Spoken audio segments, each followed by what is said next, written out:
Olá, pessoal, amigos, amigas que acompanham o nosso estudo das obras de Leon Denis. Sejam todos muito bem-vindos. Hoje nós daremos sequência ao estudo do livro O Porquê da Vida, lá no seu capítulo 6, intitulado Justiça e Progresso. E quem está acompanhando a leitura, lá no parágrafo terceiro, aliás, quarto, perdão, parágrafo quarto, em que Leon Denis vai continuar falando sobre reencarnação, vai trazer agora aqui algumas questões que a gente vai explicar sobre lei de causa e efeito. Então, fiquem com a gente no estudo. Como eu tenho sempre dito, falem com outros amigos deste nosso espaço, deste convite que nós fazemos para que estudem Leon Denis. Não apenas este livro, Porquê da Vida, mas vários outros. E, se Deus quiser, a gente, quando acabar esse livro, vai continuar estudando sobre outros que o grande apóstolo do Espiritismo escreveu. Então, Leon Denis, que já vinha falando sobre reencarnação, vai dizer o seguinte: esta lei da reencarnação mostra de uma maneira brilhante a soberana justiça reinando sobre todos os seres. Então, é aquilo que Kardec trabalha ali por volta da questão 170, 171 e seguintes. É a vinculação de reencarnação com justiça divina. Que sem ela, Deus pareceria em muitas situações injusto. Tanto para explicar causas passadas, quanto para dizer para aqueles que sofrem: olha, infelizmente, nessa encarnação talvez você não vai conseguir mudar o panorama da sua vida, mas resigne-se, corra atrás daquilo que é possível, faça a sua parte, busque de todas as formas mudar a sua realidade ruim para torná-la melhor.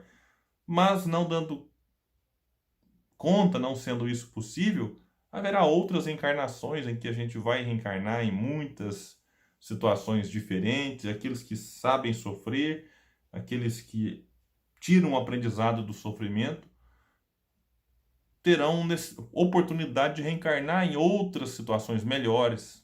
É a prova, né? E será que vai dar conta de passar pela prova de uma vida mais tranquila, uma situação financeira melhor, com menos problemas? Como é que a gente vai usar essa tranquilidade? Então, tudo na reencarnação parece que faz sentido. E Denis vai dizer, então: alternadamente forjamos e quebramos nós próprios nossas correntes. Eu até lembro que nos estudos anteriores ele falava, né, que dessa questão de elos, né, de que uma existência é um elo que se liga numa corrente sem fim. Então, vários elos que nunca acabam.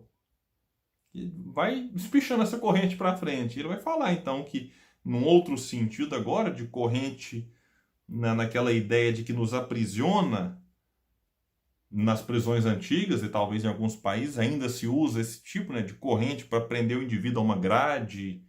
Enfim, então ele fala que nós próprios forjamos, ou seja, criamos e fazemos ali, ou quebramos essas correntes. Então, nós nos prendemos ou nós nos libertamos, de acordo com aquilo que nós fazemos. E aí ele vai dizer que as provas apavorantes que alguns dentre nós sofrem são, vejamos o termo, em geral, a consequência de sua conduta passada. Por que eu falo e frisei essa questão do em geral?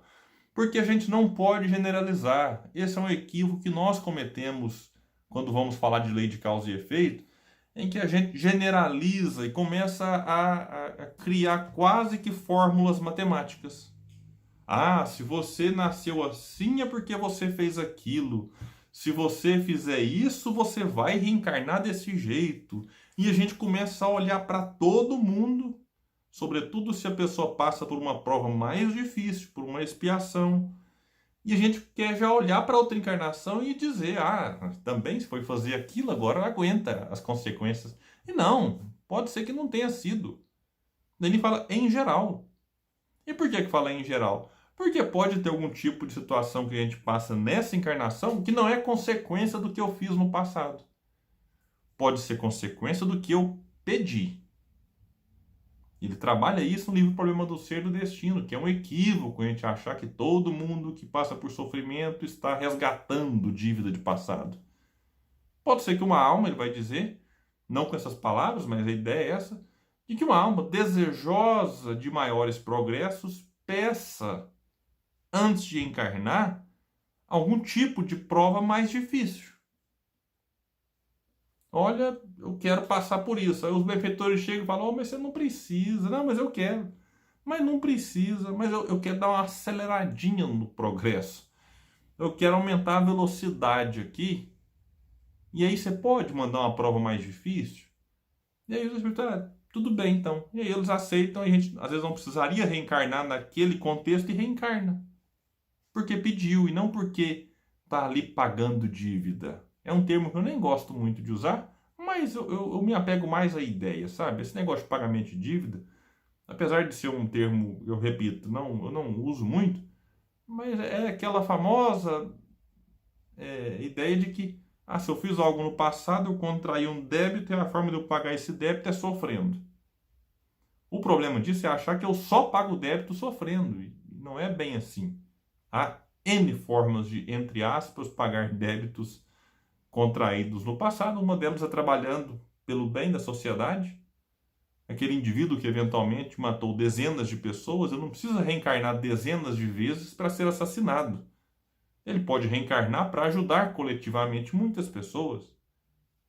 É uma das possibilidades, por exemplo.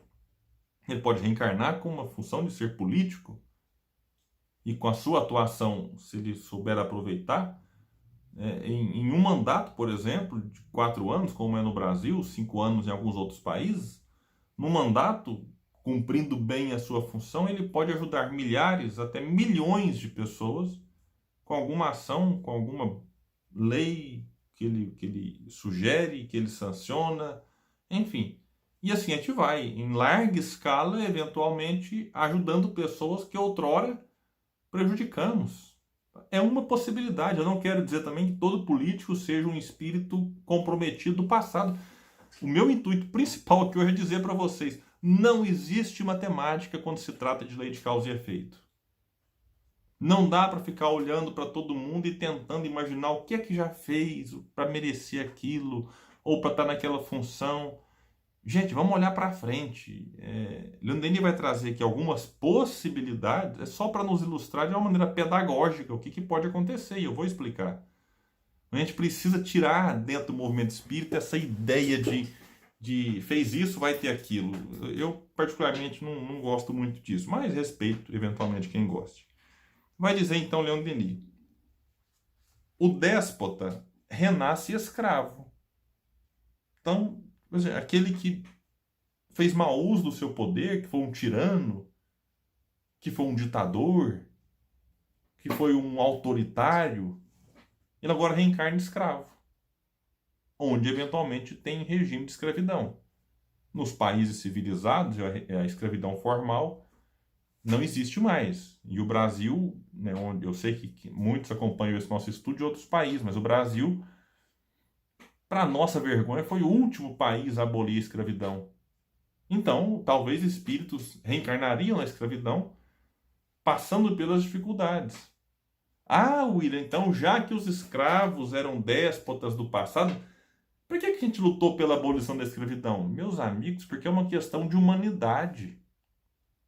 Não é porque alguém fez o mal no passado e reencarna como escravo que eu devo aplaudir o que ele sofre. Na verdade, o intuito da gente reencarnar ao lado da dor dos outros, ao lado do mal, é justamente desenvolver em nós a empatia, o amor, a solidariedade, a fraternidade, e não de ampliar o sofrimento. Então, ele vai dizer que a mulher arrogante, vaidosa de sua beleza, retomará um corpo enfermo, sofredor. Aqui é bom dizer que não é no sentido de que agora a gente deve se preocupar mais com o corpo, com a autoestima. Denis, obviamente, ele se refere aqui aos excessos. O ocioso, vai dizer Leon Denis, voltará mercenário, curvado sob uma tarefa ingrata. Aquele que fez sofrer, sofrerá a seu turno. Vamos lembrar, em geral. Não quer dizer que serão sempre assim com todos.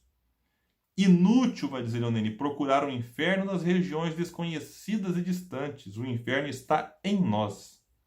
Ele se esconde nas dobras ignoradas da alma culpada, cuja expiação somente pode fazer cessar as dores. Mas ele vai confirmar aqui, não há penas eternas. Então não há inferno, não há sofrimento eterno. Ah, renasceu escravo, vai ter que ficar escravo até desencarnar e na outra encarnação também. Realmente, muitos escravos desencarnaram escravos. Então, diante da mortalidade do corpo, as penas foram eternas para aquele corpo, mas para o espírito agora está livre. Então, se a gente olha tudo com os olhos apenas da matéria, tem hora que dá até um desânimo. Fala, puxa vida, a humanidade não tem jeito. Então a gente vai passar aqui por várias provas, por várias expiações, sim. E qual que é a finalidade de tudo isso? Nesses casos que Denis cita é viver aquilo que eu, de certa forma, repudiei, eu pratiquei. Viver naquelas situações em que eu auxiliei, em que eu tive parte. É experimentar o outro lado da moeda. Então aquele tirano que não desenvolveu em si a empatia enquanto estava encarnado, ele às vezes reencarna, então, na posição de um escravo, na posição de alguém submisso, com finalidade educativa. De ficar registrado nele que não se deve fazer aquilo que ele fez. Então a gente vai alternando as posições enquanto espíritos imortais. Ora reencarnando numa posição, ora noutra, sempre com a finalidade de progredir, de evoluir, de avançar. Então, esse é o ponto da reencarnação vinculado à lei de causa e efeito. Não é lei de talião. Olho por olho, dente por dente. Matou, vai ter que ser assassinado. Foi autoritário, vai ter que sofrer autoritarismo. Não é nesse sentido. Mas é que, eventualmente, pode ser que o processo doloroso para muitos seja necessário, seja importante. Não sempre, mas é uma das possibilidades. Por que não? Bom, meus amigos, então a gente fica por aqui. Eu não concluí esse parágrafo porque no finalzinho dele, Denis vai chamar a reflexão agora para esquecimento do passado. Nossa, se a gente já teve tantas existências, por que a gente não lembra delas? E aí Denis vai trazer um argumento ou alguns argumentos maravilhosos. E eu deixo então um convite para que continue acompanhando o nosso estudo das obras de Leon Denis, neste momento do livro O Porquê da Vida, capítulo 6, que eu já disse e repito, é um capítulo maravilhoso, e a gente vai ficar aqui alguns estudos nele, extraindo aquilo que de melhor ele tem a nos oferecer. Muita paz e até o nosso próximo estudo das obras de Leon Denis.